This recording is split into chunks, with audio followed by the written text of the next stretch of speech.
We begin by praising Allah. We praise Him, we seek His help, and we ask for His forgiveness. And we take refuge with Allah from the evil of ourselves and from the evil consequence of our evil actions. Whomsoever Allah guides, no one can misguide. But whomsoever Allah leaves to go astray, no one can guide. And I testify that Allah alone is worthy of worship, and that Muhammad sallallahu alayhi wasallam is His servant and His messenger. Why would somebody be an atheist? Why would somebody choose a belief system that declares there is no creator of this universe? And this is the first point that I want to make to all of you, that atheism is a truth claim. Atheism is a truth claim. In other words, atheists are taking a position about something. An agnostic is someone who says, I don't know whether there's a God or not. An agnostic is someone who says, maybe there's a God, maybe there's not a God, I don't know. The evidence is not convincing to me either way. But an atheist is different. An atheist declares that God does not exist. The atheist declares that he or she knows. That's the implication. They know that God does not exist. And what I want to examine is what is the basis of this knowledge? What is the basis of this claim? When an atheist is claiming that God does not exist, or they know that God exists, or they are convinced that God does not exist, what leads them, what makes them adopt this claim? What makes them take this position? Now, my good friend and colleague, Hamza Sources, we call him the Muslim Aristotle. We call him that, mashallah, not just because he's Greek originally, he's Greek and he's a convert to Islam, but also he is very knowledgeable in the field of philosophy. And he has done many debates with atheists, leading atheists in the world, including, for example, Ed Buckner, who is the head of the Humanist and Atheist Society in the United States of America, Dan Barker, who is a former Christian evangelical, who's turned his evangelism now to atheism, and many others that Hamza has debated, both publicly, and you can see these debates if you want to go to our website, our iEra website. You can follow the links to those debates and watch them if this is a topic that interests you. What Hamza concluded, and it's similar to what I have concluded after many, many years of giving dawah, that most people who are atheists are not atheists because their belief is rational. No. And all you have to do, my dear brothers and sisters, is watch some of Hamza's debates with these leading atheists in the world. And believe me, you will be disappointed. You will be very disappointed. Not with Hamza, alhamdulillah, but you'll be disappointed because atheists have somehow managed to convince many people that atheism is a type of rational choice. It's the default position of the scientist and the academic and the intellectual. So a lot of people today imagine that most scientists are atheists. And this alone, just this, makes people sit up and take the claim of atheism seriously. Even myself, in my many years as a Muslim, my mashallah, probably now 25 years, alhamdulillah, as a Muslim. I've been a Muslim now longer than I was a non-Muslim. I have thought about this subject a lot.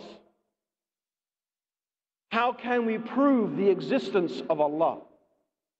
Examining the arguments of the atheists. But as the title of today's talk suggests, I have concluded there is a type of deceit going on. That their claim to be rational and intellectual is by and large a false claim. I would conclude, and Hamza has concluded, that most atheists are atheists because of emotional reasons, not because of rational reasons. Their position is an emotional position, not a rational one.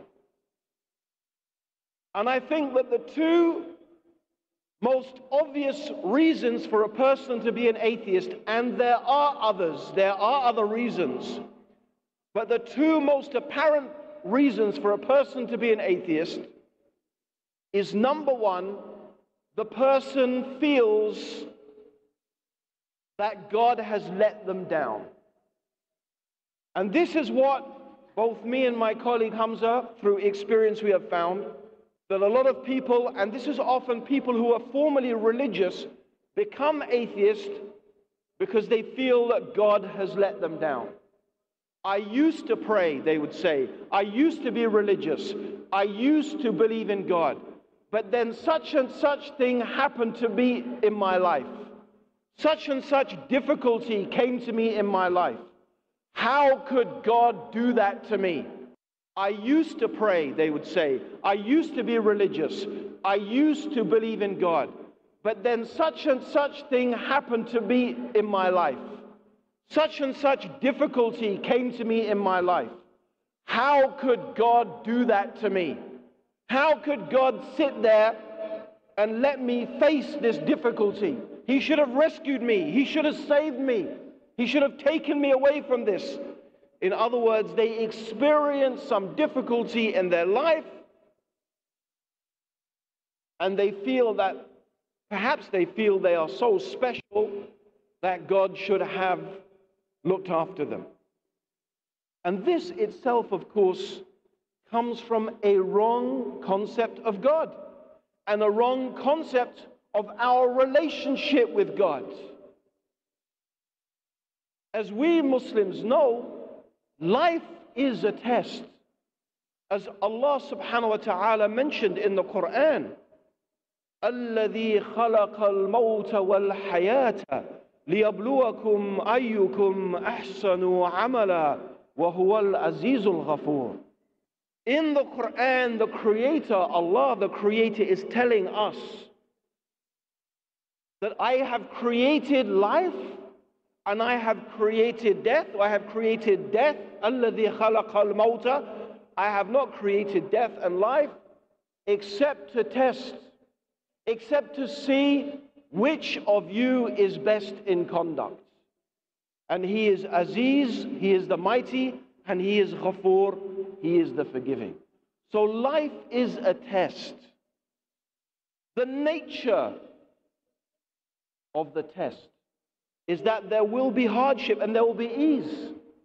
There will be difficulties, there will be hardships, there will be illnesses, there will be sicknesses. Indeed, in the Quran, Allah is telling us, do you think that I would leave you saying you believe without testing you as we tested those who came before you? So we will be tested. And the fact that we claim to be believers in God does not mean we will stop being tested. No. In fact, we know from the Prophet Muhammad sallallahu alaihi wasallam that Allah tests the ones He loves, and the ones He loves the most, He tests them the most. Because it is through this process of being tested that we as human beings become refined. That is how we learn to improve. That is how we become better. That is how our character and our personality and our disposition, if we are patient, if we see the test through, then we become better human beings. It is like the process of purifying the ore of a metal. In order to get the pure metal, you have to purify the ore. You have to extract the pure metal from the dirt and from the ore that surrounds it. And through this process, the purification takes place. So a lot of atheists have this problem, that if there is a God, how come He let this happen to me? But this is not rational. It's not rational. This is emotional. It's emotional. If you think about it. And what I will do is go through the rational arguments of God's existence, and we will see that there are very, very strong rational arguments, very good reasons to believe that this universe has a creator. And then we will examine, insha'Allah, some of the arguments of the atheists, and we will also find out that their arguments are not strong arguments at all. But I gave one reason. So the first reason why, out of the two major reasons that a person becomes an atheist, and notice I say becomes an atheist, because the first topic I want to discuss, a very interesting topic, is that believing in God is actually natural and instinctive for human beings.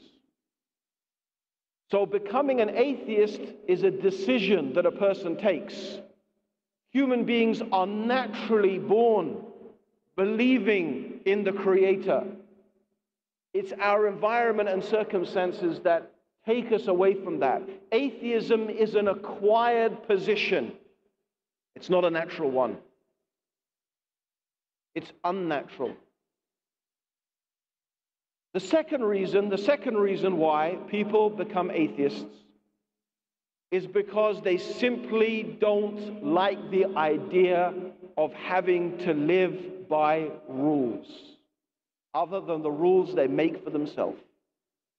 They don't like the idea that they are going to be held accountable. They don't like the idea that there are some things a human being should do and some things a human being should not do, and that the only being that has the right and the knowledge to tell human beings that is the Creator. In other words, what attracts the atheist is what they imagine to be freedom. I say they imagine it to be freedom. And with this, there are many other reasons as well. There are some historical reasons, especially for scientists. The conflict between the Roman Catholic Church and science has, for many scientists, marred the position of religion vis-a-vis science. And you particularly think of the way that Galileo was treated. And for many scientists, this has meant that the church, which for them, the Catholic Church, represents religion, is against science. And that the church has not given scientists the freedom to explore and to develop different theories. And I think, by the way, brothers and sisters, as Muslims, that should be, as a side point, a cautionary tale for us. Because, of course, in our civilization, we have not had that conflict between science and religion. In our civilization, in fact, we find that science was promoted. Science was encouraged. Indeed, according to some Western scholars and intellectuals, the scientific process itself, what we call the scientific methodology, was something the Muslims invented and the Muslims introduced. And people in the West learned that process from the Muslims. So I think it's important that we as Muslims are very cautious about creating or exaggerating a conflict between religion and science. But of course, if the scientific community is going to decide to take atheism as its position of choice, it's going to become very hard to avoid such a conflict. But I think the reality is that, first of all, the claim that most scientists are atheists is not true. It is simply not true.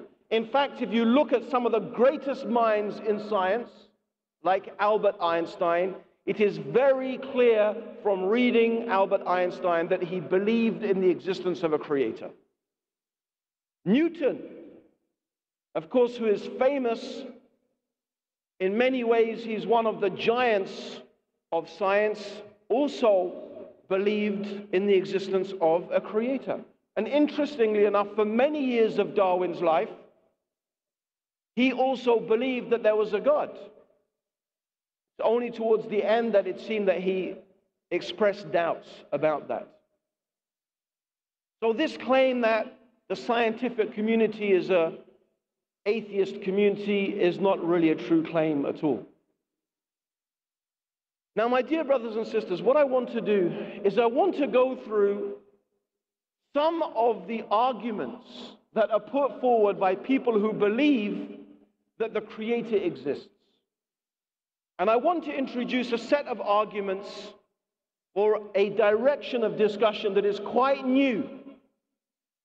And the reason I want to introduce this is that there has been a very major piece of research done recently in Oxford by the Society for Mind and Anthropology, or Anthropology and Mind, who did a £1.9 million they spent on this research.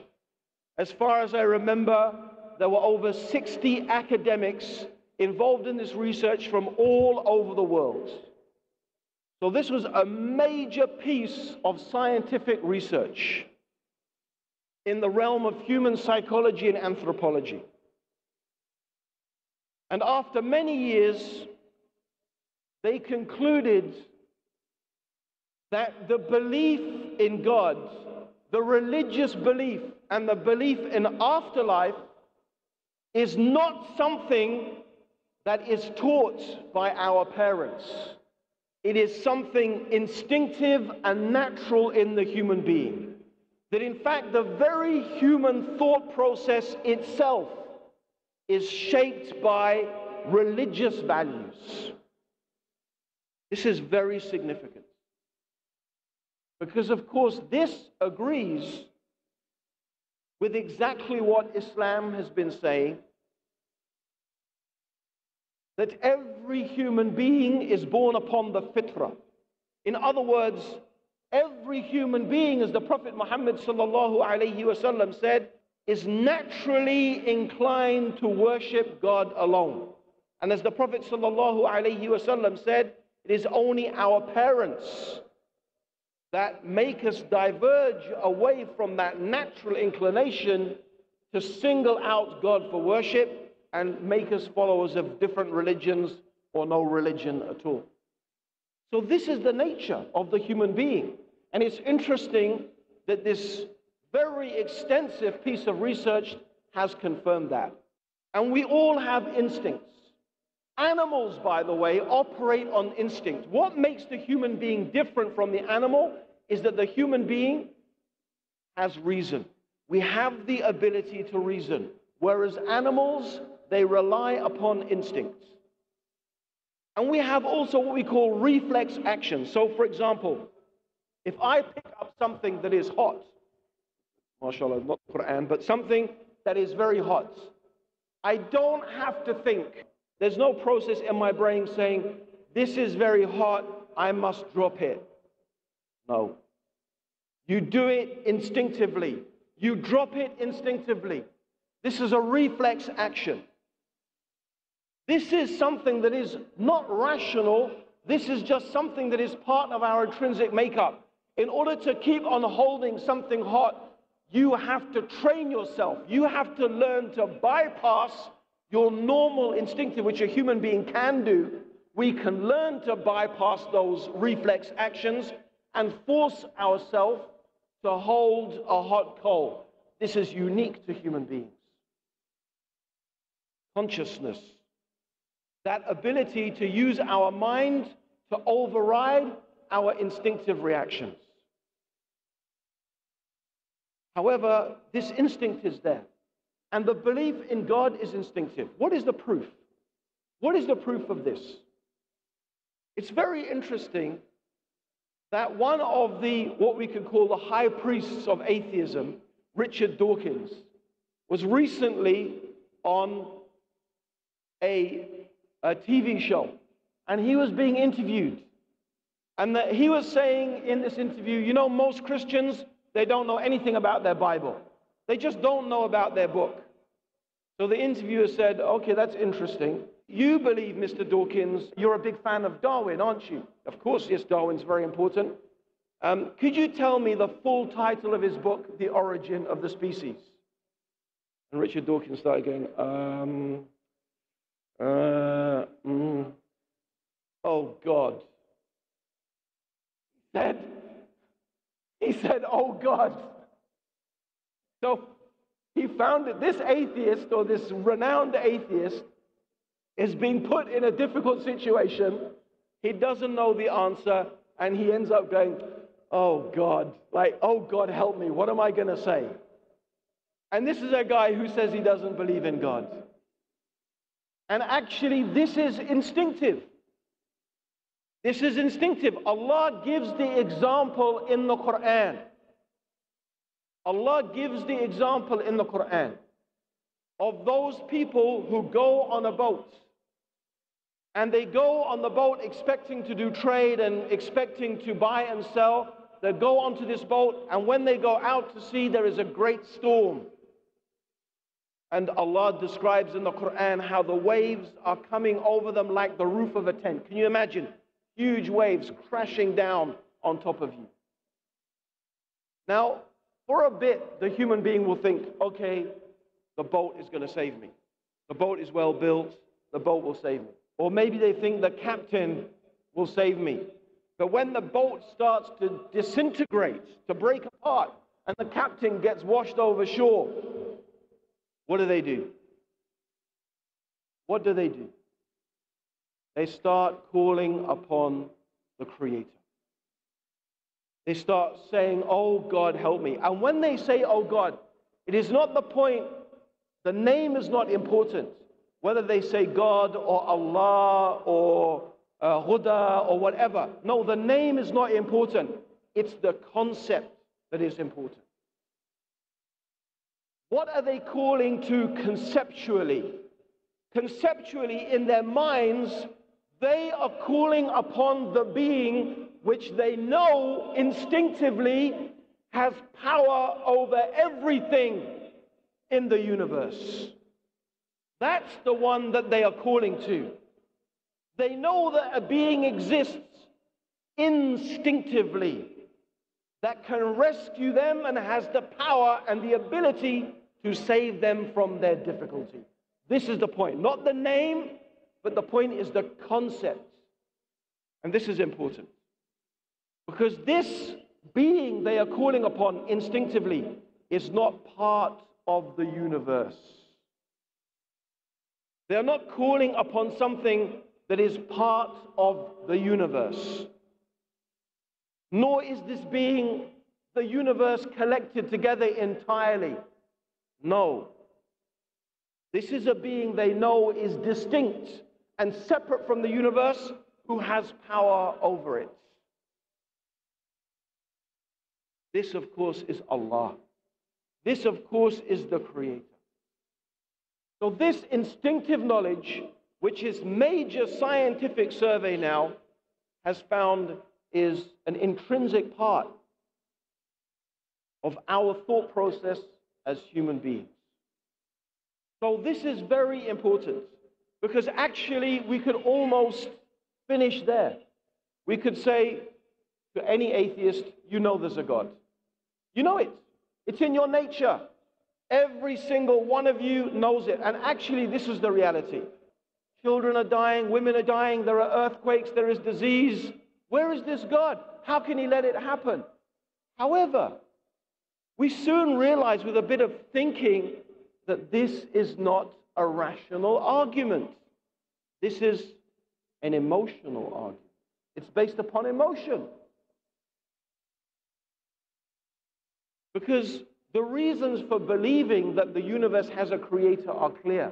We live in an organized, systemized universe where we see organization, where we see systems. It's rational to conclude that there is power and will and intelligence behind it.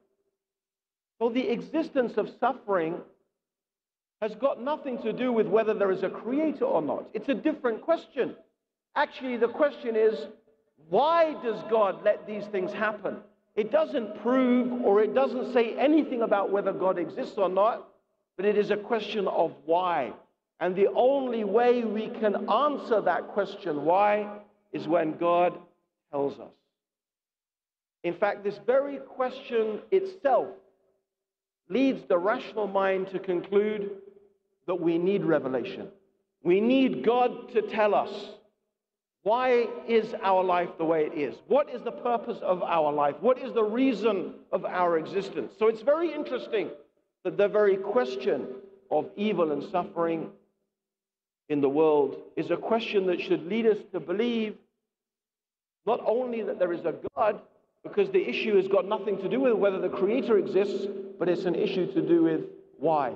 Oh God, why? Why do you let these things happen? The only way we can know is if God has revealed that guidance to us. That is a very, very powerful argument for the need for revelation, for the need for God to give this guidance to us. But anyway, inshallah, maybe we can cover some of the rest of the stuff in the question and answer session. Jazakallah khair. Assalamu alaikum wa rahmatullahi wa barakatuh.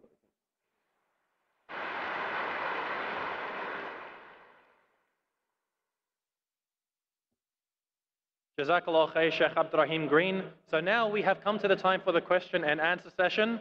As always, we have a mic to the left for the brothers and one in the rear for the sisters. Go ahead, sister. Assalamu alaikum.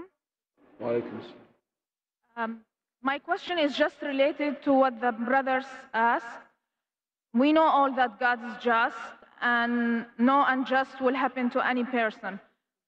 But when I talked to my atheist friends online and in person, their questions that I cannot answer is, where is the just? When I become Muslim and everything is easy because I was born in this side of the world, or I was born in this family. I know you just answered that about the people who's born in atheist family and such, but the question is, what should I tell them precisely? If I tell them that God is just and they will be answered in the judgment day, their answer is, I don't believe in God and I don't believe of the judgment day. So my answer is invalid to them, or it doesn't give them what they want to know. Well, I think, first of all, sister, to me, the answer in some ways is quite obvious, because you are talking to those people. Therefore, you are giving them the opportunity to change and to accept the truth. How then can they complain about the message not reaching them when you are the messenger bringing the message to them? Right? And this is the thing I really have to say. I hate to generalize about a group of people. There are some atheists who are maybe genuinely confused people, right? But honestly, many of them are very arrogant people. When you begin to discuss with them, you see it. You will give them very reasonable answers, and they come with very unreasonable replies. And these are the people who are claiming that they are reasonable. I would also recommend, highly recommend, you give to your atheist friends you're talking to online, just ask them to read this book, The Man in the Red Underpants. Ask them to read it and see if they can come to a response to what is in it. And you should read it yourself, inshallah. You will find it very, very helpful, because the beginning of the book is talking exactly about the issues to do with how do we know and how can we be convinced that God exists. The other point I want to point out, sister, is again the point of fitrah. We believe that every human being has an instinctive knowledge. Everybody. Atheism is an acquired position. And this study done by the Oxford Institute for Anthropology and Psychology, 1.9 million pounds they spent. 60 academics across the world. They did this including China, including countries that are largely, they don't believe in God. What did they do is when they examined children and they questioned them and they gave them certain tests, in fact, what did they find? They did have a concept of God, and they did have a concept of the afterlife. So even in these atheistic societies, children still had this basic natural concept. And this is some of the reasons why they concluded that the belief in God and the belief in religion and the belief in afterlife is actually a natural instinctive belief in the human being, right? So you find, as I said, I think the main reasons why a person chooses to be an atheist is because something bad happened to them in their life and they think, you know, how could God let this happen to me? Or they just don't want to live their life by some rules. That's it. They don't want rules in their life. They just want to be able to do whatever they want without feeling that there's some accountability.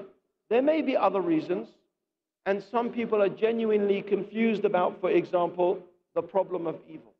Another thing that often they say is religion has led to so many wars. You see, religion has led to so many wars. How can religion be true when religion has led to so many wars and so many problems? Anyway, the point comes again. Is this a rational argument? Think about it. Is this a rational argument? No, not rational. Because you could still conclude, I'm not saying this is the case. I'm not saying this is the case. But rationally, you could say, well, maybe God likes wars. It doesn't prove there's not a God. It doesn't even prove whether a religion is true or not. What is the basis for them to say, because religion causes wars, it can't be true? What's the basis? It's not a rational basis. It's emotional. It's just an emotional appeal. It's not rational. And anyway, it's not true.